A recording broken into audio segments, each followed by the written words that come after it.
Nem sempre a vontade de Deus ela está ligada com aquilo que nós queremos, com a nossa vontade. Nós temos isso no contexto bíblico e nós temos isso nas nossas vidas. E é um pouco sobre isso que eu vou falar para vocês. Não é uma aula teológica, e sim um bate-papo, onde eu vou te mostrar que muitas vezes o que Deus tem para nós não é o que nós queremos. E muitas vezes nós fugimos disso. E como isso atrapalha a nossa vida, como isso atrasa a nossa vida, e como que nos machucamos com isso. Porque a vontade de Deus é boa, ela é perfeita e ela é agradável. Nossa vontade, ela é falha. Então, muitas vezes nós focamos em tanto em nós, e nós esquecemos de perguntar o que Deus tem para nós. E nós temos alguns exemplos bíblicos de pessoas que tentaram fugir da vontade de Deus e elas sofreram. Um grande exemplo disso que todo mundo conhece é Jonas. Jonas, ele deu uma ordem para ele bem clara para ele ir para Nínive, mas ele não foi, porque ele tinha que pregar sobre arrependimento lá naquele lugar. E a ordem era bem clara: vai para lá, que lá é minha vontade, lá você vai ser usado. Mas ele não fez isso. Ele foi para outro lugar, ele pegou um barco, foi para outro lugar, e no meio desse caminho veio uma grande tempestade.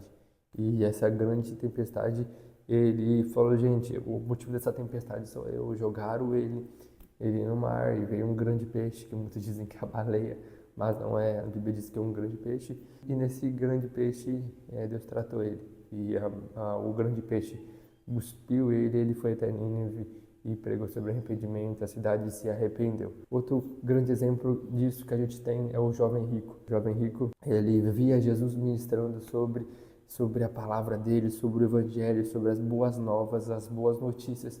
E ele falou assim: Jesus, o que eu preciso para seguir isso? Jesus disse: vende tudo e me siga.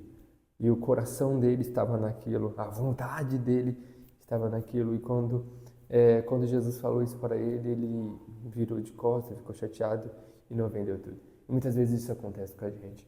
Nós temos uma vontade, nós nos centramos naquilo, nós focamos naquilo e simplesmente nós não queremos abrir mão daquilo. E aconteceu isso na minha vida também.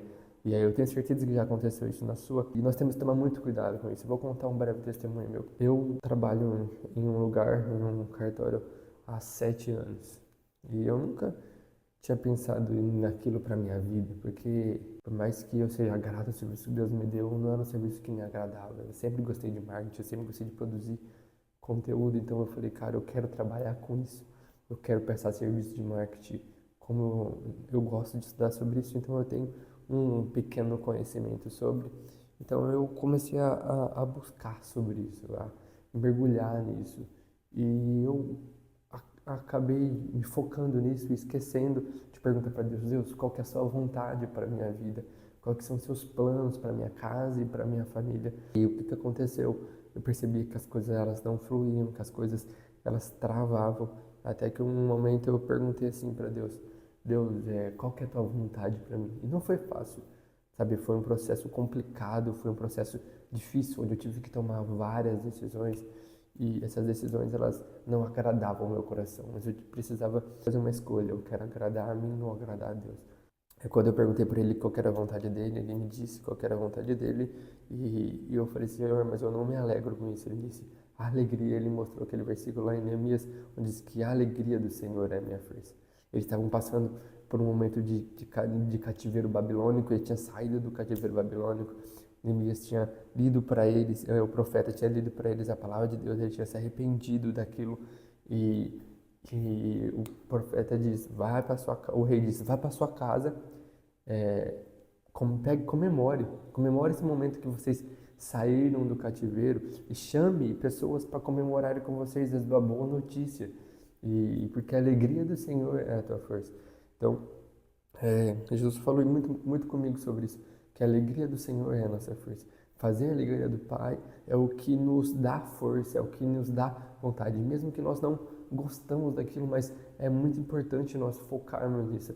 E a partir do momento em que eu foquei em viver a vontade de Deus, as coisas começaram a fluir na minha vida, as coisas começaram a acontecer na minha vida, mas mesmo assim é um processo que eu preciso falar: Deus, me ensine a gostar, me ensine a prestar um melhor serviço aonde eu estou, porque na nossa vida precisa ser um culto, nós precisamos fazer tudo como se fosse para Deus, e todo mundo sabe disso, mas o quão é difícil fazer isso. E quando nós entendemos que aquilo é a vontade de Deus e que a alegria do Senhor é a nossa força, isso se torne um pouco mais leve, sabe? Eu não estou dizendo que vai ser fácil, mas mais leve. Por exemplo, quando a gente olha a história de Jesus, Jesus ele não queria ir para a cruz.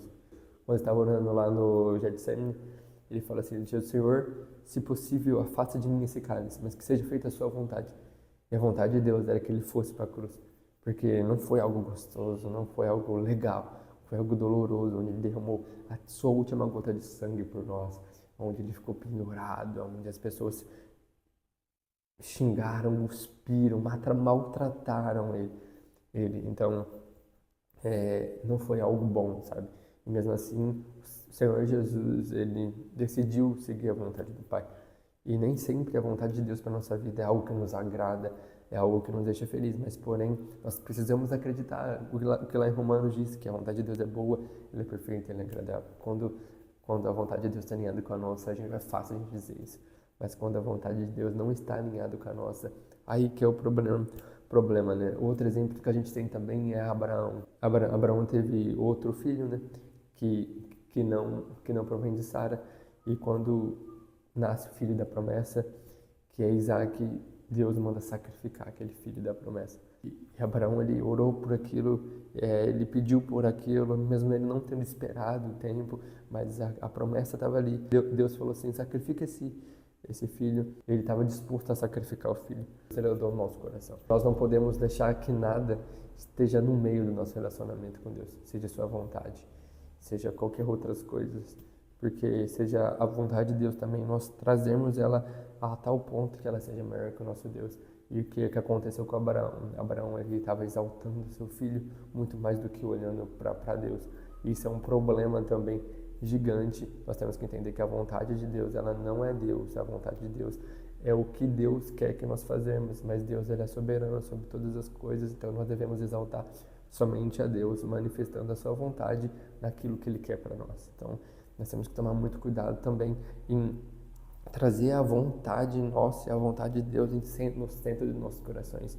Isso não vai dar certo. Também um outro exemplo que nós temos é de Maria, a mãe de Jesus.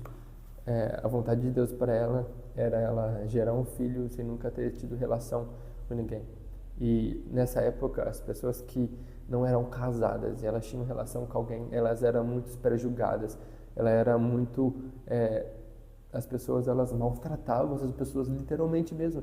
Elas eram excluídas, sabe? Mesmo ela sabendo disso, ela decidiu ouvir a vontade de Deus. Mesmo ela se sentindo envergonhada perante as pessoas, ela decidiu seguir a vontade de Deus. E ela disse: eis aqui a serva do Senhor, cumpra a sua vontade em mim. Muitas vezes a vontade do Senhor para nós, ela vai nos envergonhar perante alguém, porque nós somos seres que queremos agradar outras pessoas. E quando a vontade de Deus ela vai contra isso, muitas vezes nós nos sentimos envergonhados, nós sentimos vergonha disso, sabe? E isso nos impede, muitas vezes, de fazer a vontade de Deus para a nossa vida.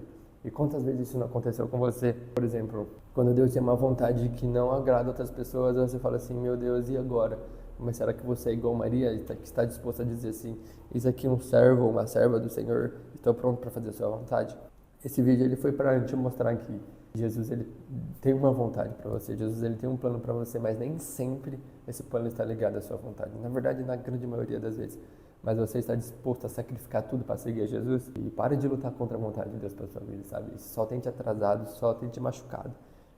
Pergunte qual que é a vontade de Deus, ore e busque isso, porque senão você não vai entender qual que é a vontade de Deus para sua vida. Mergulhe nisso e eu tenho certeza que as coisas vão fluir na sua vida. Não vai ser fácil, porque no mundo teremos aflições, mas tenha um bom ânimo, porque Jesus venceu o mundo, então essa é a nossa esperança em Jesus. Então mergulhe nisso. Se você gostou de conteúdo como esse, se você quer ser mais parecido com Jesus, se você quer viver uma vida que glorifica Jesus, esse canal é para você, então já se inscreve aqui, beleza? Sugerindo um vídeo para você de qual é o propósito de Deus para sua vida, de como descobrir o propósito de Deus para sua vida. É isso, nos vemos no próximo vídeo.